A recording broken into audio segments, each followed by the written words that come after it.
Brian Laundrie's parents have 30 days to turn over certain documents to Gabby Petito's parents. We're going to look at the actual court filing to figure out what documents and possibly why do they want these documents. Hi there, I'm Michele Hagan. I'm a legal analyst and a former prosecutor. You may recognize me because I provided a lot of legal analysis on the Elizabeth Holmes case. And I'm also a former prosecutor, so I'm going to walk you through these documents and we're going to try to figure out why do they want these documents? What is it? What information are they seeking? In their emotional distress lawsuit against Brian Laundrie's parents, Joseph Petito, Nichole Schmidt, Gabby's parents, are suing Brian Laundrie's parents, Christopher and Roberta Laundrie, for emotional distress.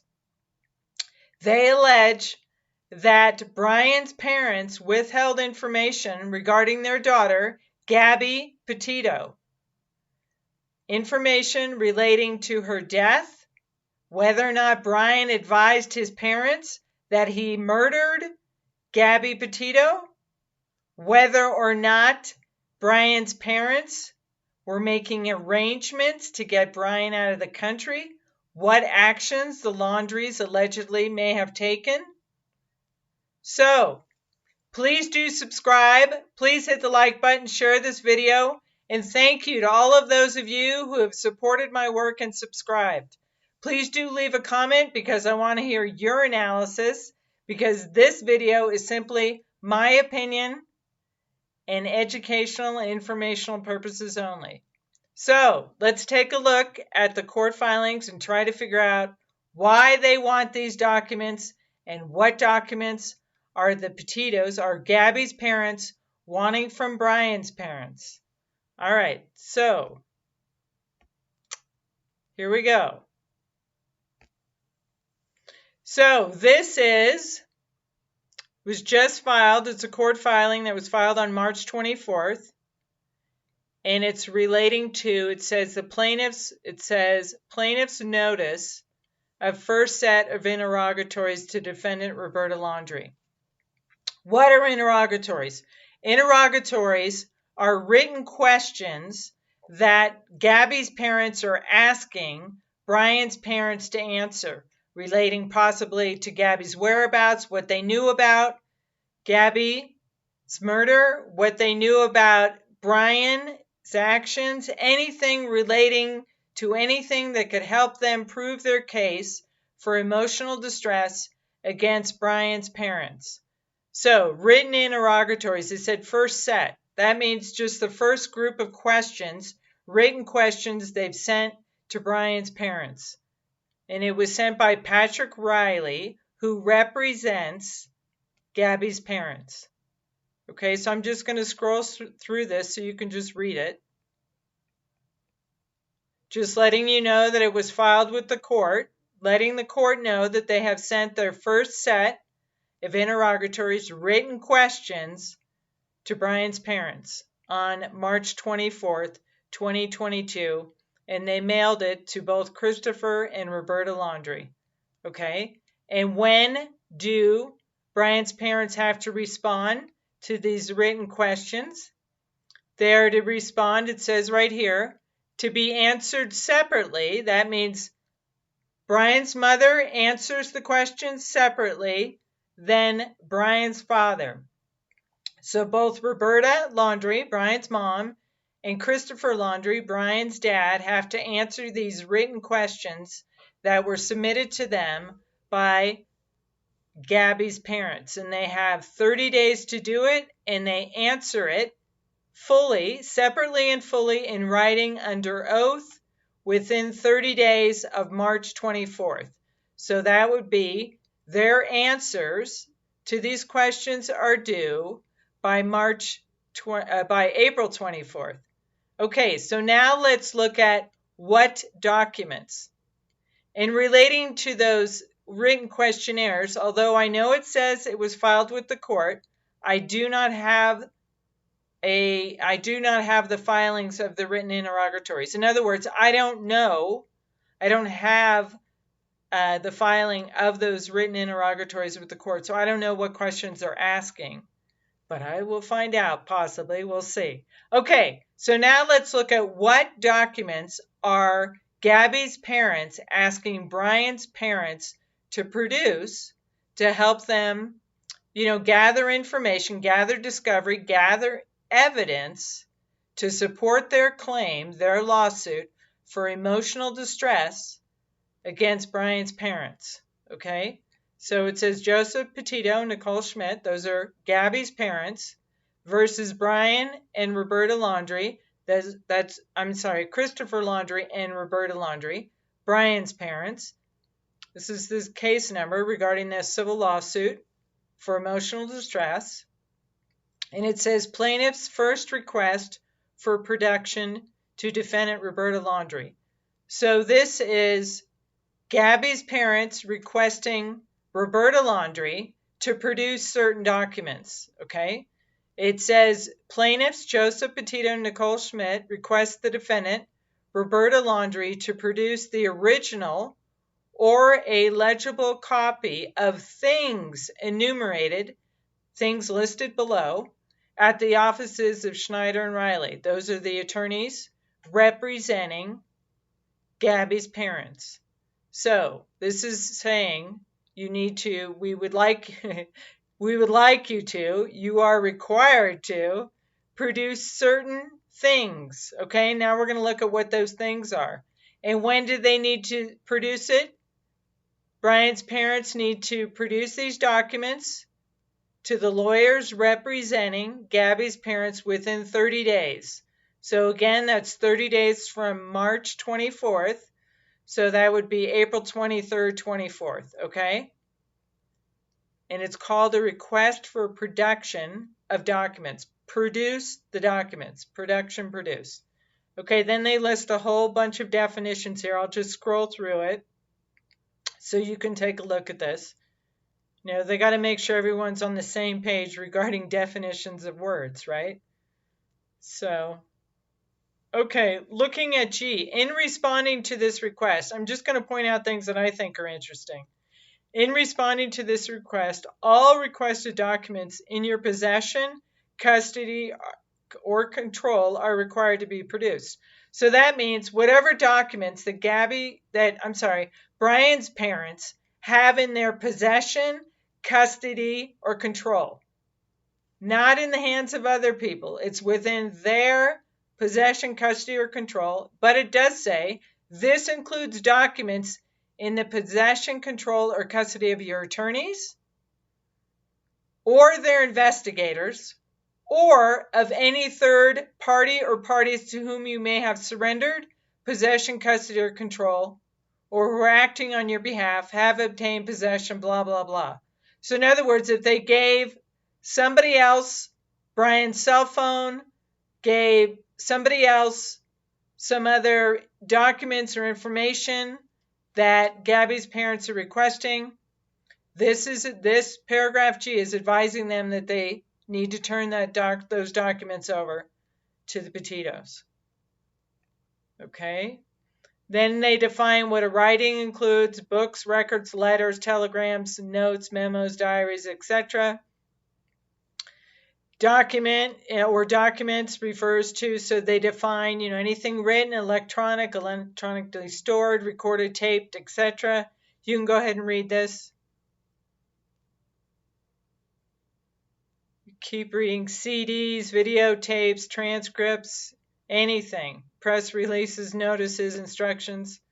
So they're trying to be very broad so that they're covering all bases here. Gabby's parents' attorney is trying to cover all bases and make sure that they are gathering all the information they can from Brian's parents. They even define what a communication is: information between two or more people, any conversation or discussion, whether face-to-face or by means of any telephone. Now, you remember that Brian was texting Gabby's mom as well as he was using his cell phone, so I think they're trying to track down they're trying to figure out what was going on with Brian and what was going on with Brian and his parents and whether or not Brian did advise his parents that he murdered Gabby, and what actions Brian's parents may have taken to assist Brian. We don't know. We're going to see. And that's part of why Gabby's parents is trying to gather this information. Okay, and defines computer, computer program, computer software, computer devices, blah, blah, blah. Okay, and then they also, under X, the term deleted file means any electronic data file that has been erased or deleted. So did they delete any of the voicemails that maybe Gabby's mom left to Brian's mom? We're going to find that out. The term electronic data relates to information of all kinds, and you can go ahead and read this as documents, spreadsheets, databases, any active files, deleted files, or file fragment, CDs, DVDs, zip drives, etc. Again, they're trying to cover all the bases here. Find the information however it's stored, whether or not it was deleted, whether or not it's still in voicemail, to retrieve all that information. Any electronically stored, any emails, any instant messages from handheld wireless devices, cellular telephones, pagers, fax machines, are there any pagers anymore? Voicemail machines, voicemail systems, etc. You can read through this metadata, static images, intellectual property. Okay. Then they get to the instructions. Any document. Now, one of the ways in which Brian's parents could respond to these requests to produce documents is they could say that it's privileged, therefore we don't have to turn it over. Privileged because it's confidential, privileged because it relates to an attorney-client issue. We're going to find that out. So any document as to which a claim is or will be asserted should be identified by the author, the description. So if they're going to say that the voicemail I received from Brian is confidential, therefore I'm going to assert my privilege, then they need to state that in their response to this request for production of documents. They need to title, date it, address it, and they also need to give a complete statement of the ground for the claim of the privilege. So why are they claiming there's a privilege? They need to state that in their response to this document request. And if any, under 2, if any of the documents requested have been lost or destroyed, they have to identify what document's missing, state when and where, and how that document was lost or destroyed. And if they can't produce, under 3, if they can't produce the document in full, they need to produce whatever they can to the extent possible. And what period of time, under 4, this is during the time that they filed the pleading, and to the date of production, as well as the time in which the material, in which the information was material. So that's paragraph 4. And under paragraph 5, if they become aware after they respond to this request to produce documents, if they become aware of further documents or further information, under paragraph 5, it's a continuing duty to disclose and to provide these documents. Okay, I hope this isn't too technical. I'm just trying to walk you through this. 6 is documents to be produced include originals, plus any drafts or copies. Paragraph 7, to the extent any documents are in electronic or computer form, please produce such electronic on a floppy disk, really? Or a CD-ROM as well as in a hard copy. You get the drift here. They want them to turn over the information, the documents. Okay, request for production under paragraph 3. What is it that they're specifically looking for? Number 1, all documents you relied upon in answering the interrogatories. So all those questions that Gabby's parents sent to Brian's parents, when they're answering those written questions, they have to indicate under paragraph 1 here, all the documents that they relied upon. So if they were asked, did Brian advise you that he murdered Gabby? All documents, they may have to indicate, well, it was in an email that I got, or It was in a text message that I received. Okay?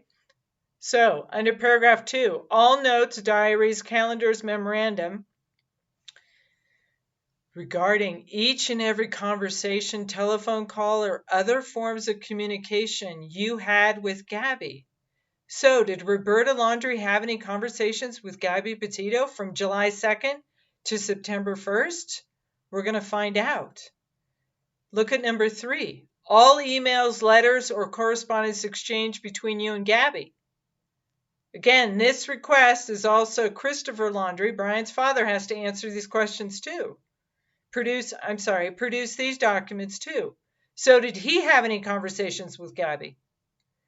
Did Roberta or Christopher Laundrie receive any emails, letters, or correspondence exchanged between them and Gabby? Look at number 3, between July 2nd and September 1st. That's the time at which Brian and Gabby were traveling, right? September 1st, she was allegedly killed, I think pretty close to August 27th, right? So they're going as far as September 1st. You always want to look at the timeline here to figure out, is the date significant? Okay, so this is around the time prior to her death and just after her death. Did they get any communication with Gabby? Any correspondence, letters, emails from Gabby from July to September? Look at number 4, all text messages. Did you get any text? Did Roberta or Christopher Laundrie receive any text from Gabby from July 2nd to September 1st? Number 5, all notes, diaries, calendars, memos, or other documents of any type that memorialize or reference each and every conversation, telephone call, or form of communication you had with the plaintiffs. So we want you to turn over any documents that refer to or memorialize any conversations they had with Gabby's parents, the plaintiffs, from July 2nd to November 23rd. What happened November 23rd? Why is the cutoff November 23rd? Well, that's when it was determined that Brian had committed suicide, right? They found his remains in the Carlton, the Carlton Reserve, right? So November 23rd is the date at which they found the remains and declared that those remains were Brian Laundrie and that he had committed suicide. It's very tragic. It's tragic for both of these families. They both lost their kids. But the Petitos are trying to be compensated for the emotional distress that they allege that Brian's parents caused them. So this is the process in which they're trying to gather information. So number 6, all emails, letters, or other correspondence exchanged between you, Christopher Laundrie, Roberta Laundrie, and Gabby's parents from August 27th to the 23rd. Number 7, any text messages. Did you have any text messages between Gabby's parents and Christopher and Roberta Laundrie? The Laundries are told to turn that over, any text messages they exchanged with Gabby's parents. Okay, now number 8, all notes, diaries, documents of any type which memorialize or reference each and every conversation, telephone call, or other form of communication you had with Brian from July 2nd to the date of his death. So, the Laundries are requested to produce any documents, calendars, notes which memorialize or reference any conversation they had with their son Brian from July 2nd to the date of his death. Now, I assume that covers what they're getting at here is relating to their allegation, Gabby's parents alleging that Brian's parents were advised by Brian that he had killed Gabby. So they want any information relating to that conversation, that alleged conversation, right? So was there any notes, diaries, any references, anything in writing, documents of any sort that memorialize or reference any calls from Brian, and specifically that call, I'm sure. Number 9, all emails, letters, or other correspondence exchanged between you and Brian. So they want to know what happened. Maybe there's something that happened in July, in August. Maybe Brian had been talking to his parents all along about what was going on. Maybe Brian talked about the incident in Moab, where the domestic violence situation took place. Maybe Brian called them before he killed Gabby. The Petitos want to find out, what did the Laundries know and when did they know it? Okay. Number 10, all text messages exchanged between you and Brian. So again, this is covering letters, text messages. And look at number 11, which is interesting. All telephone bills, both cellular and residential, from August 2021 through November 2021 for all telephones used by Christopher Laundrie, Roberta Laundrie, Brian Laundrie, and Gabrielle Petito. They want to find out, they want to get those telephone bills to find out, where did they make the calls, who did they call, how long were they talking, who were the people involved, who were the people involved during this period of time. Did the Laundries reach out to other people? Did they have conversations with other people? Maybe those telephone bills will tell us what numbers, what phone numbers, who did they contact, as well as who did Brian contact during this period of time, because Gabby was killed around August 27th. Brian returned home around, I think it was the end of August, beginning of September. Gabby's body was found September 19th, around the time that Brian went missing, right? And then they found Brian 5 weeks later, dead, his remains. Okay, so who did they reach out to? Who did the Laundries talk to? Who did Brian talk to? Did they receive telephone calls to Gabby Petito? So we're going to find that out. So they want the telephone bills also for the new phone and the account opened by Brian with AT&T on or about September 4th. So they want to get the documents as to who bought the phone for Brian, who bought the phone, who started the account with AT&T on or about September 4th. Right? And maybe that goes to Gabby's parents alleging that Brian's parents were making arrangements to get him out of the country, so they bought him a phone, or maybe another phone so he could communicate with them without other people knowing. I don't know. I'm just guessing. Look at number 13. They also want Brian's parents to turn over all financial documents in your possession for any of Brian's financial accounts from August through October. Why do they want that? These are basically bank accounts, any investment accounts, any financial documents relating to Brian's finances. Why do they want to know that information? Maybe again that goes to alleging that Brian's parents were making arrangements. Maybe they gave him money. We're going to find that out. Number 14, all documents referencing transfers of money made between Brian and them. Did Brian's mother or father transfer any money to Brian? Why is that important? Well, maybe that shows that they were assisting, they were making arrangements to help Brian get out of the country. I don't know. We're going to find that out. Number 15, all correspondence, emails, text messages, or other forms of communication between you and any third party regarding Gabby. So in other words, did Brian's parents reach out to anybody else? Did they have any conversation regarding Gabby to anyone from August 2021 to the present? Did they reach out to their best friends? Did they have conversations with other people? Who were they and what were they talking about? They're trying to gather information here. 16, all correspondence, emails, text messages, or other forms of communication between you and any third party regarding Brian. So again, did the Laundries talk to other people? Did they send text messages, emails, Any correspondence to other people? Did they reach out to other people?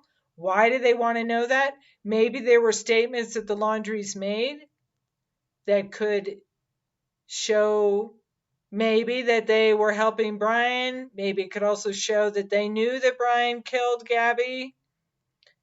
We don't know yet, okay? These are all allegations. And again, just because Gabby's parents allege that Brian's parents were making arrangements or that Brian's parents knew that Brian killed Gabby, those are allegations. It doesn't mean it's true, okay?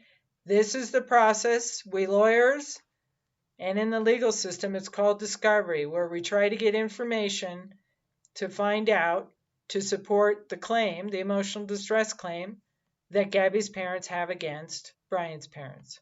Okay, number 17, this is the last one. All correspondence, emails, text messages, and other forms of communication between you and any third party regarding the plaintiffs. So in other words, did the Laundries go and talk to anyone, any emails, any text messages between them and anybody else regarding the plaintiffs? Did they reach out and say, you know what, Gabby's parents are trying to get us to talk, give them information, or I keep getting these text messages from Nichole Schmidt, Gabby's mom, or Joseph Petito keeps calling us. What do we do about it? They want to find out if they have sent any emails or text messages regarding the plaintiffs to anybody else. Okay, and it says if you're asserting a privilege, please file a privilege log. So on any one of these 17 requests that Gabby's parents made to Brian's parents to produce these documents, these 17 different areas of documents, whether it's emails, texts, phone bills, financial statements, etc., Brian's parents, can assert a privilege and not produce these documents, right? But if they do, they're going to say it's confidential, attorney-client, whatever their privilege is that they claim, they have to put that in writing when they respond to this request to produce documents to Patrick Riley, who's representing Gabby's parents. And this is just showing certification of service, is showing that Gabby's parents' attorney filed this request for production of documents for Brian's parents to turn over certain documents. It was filed with the court on March 24th. This is what we're looking at. And it was also sent by mail to Christopher and Roberta Laundrie. Okay, so 17 different items that Brian's parents have to respond to. They have to produce it or they claim a privilege. Okay, and they have 30 days. So 30 days is approximately April 23rd, 24th. So we're going to see, and this is the first set. This is the first request for documents. And again, Gabby's parents' attorney is trying to gather the information that would support their claim for emotional distress against Brian's parents for withholding information regarding Gabby Petito, possibly making, allegedly withholding information, and allegedly, assisting or making arrangements to help Brian get out of the country, to also in their lawsuit. And again, you might want to go look at Examining the Petito versus Laundrie Lawsuit, where I walk you through what all the different allegations are. Because they also say that Roberta Laundrie blocked Nichole Schmidt from Facebook and didn't answer any of her texts. They were reaching out. They were begging for the Laundries to help them find their daughter. So there's many things that they allege in their lawsuit. So please do go take a look at that video.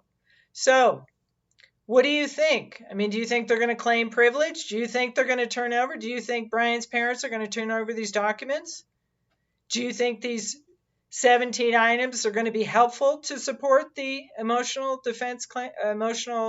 distress claim? And whether any of this is privilege, we're going to find out. So I'm going to keep track of this case, and I hope this has been very helpful to you.